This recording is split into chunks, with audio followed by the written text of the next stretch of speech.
This is how to convert an image to a PDF file on your iPhone with no other apps and completely for free. First, let's open the Photos app. Find your Photos app wherever it may be. Mine's right there. If you can't find it, tap on search for photos, or you can also go to your camera and then tap on the circle in the bottom left. That'll take you to your photo library. I'm just going to use the Photos app right here, and then go ahead and tap on any photo and then share it. We want to save this to our files. So right here, save to files. Tap on that, and that's going to save it to another app on the iPhone called the Files app. I'm just going to choose the Downloads folder to save it to, and then tap Save. You can save it anywhere in that app. My Files app is right here. If you can't find it, just open the Spotlight search down here, start typing files, and you'll find it.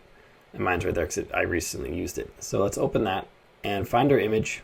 This is it right here. At least it should be. Yeah, there it is. Let's X out of here, back to the main list, and then tap and hold on the image file. And then scroll down.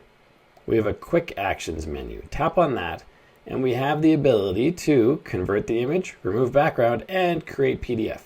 Tap on Create PDF, and there it just made the PDF. It kept the same file name. How can we confirm it's a PDF? It's opening differently, for one thing.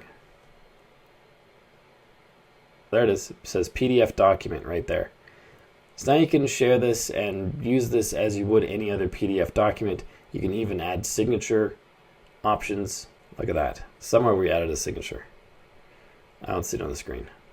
Anyway, you can do what you can do with PDFs now with this image now converted to a PDF. If you have value from this video, like and subscribe to let me know. It really helps the channel and I really appreciate it. And then check out this video right here, which shows you how to empty the trash bin on your iPhone. So make sure you check that out, and I'll see you there.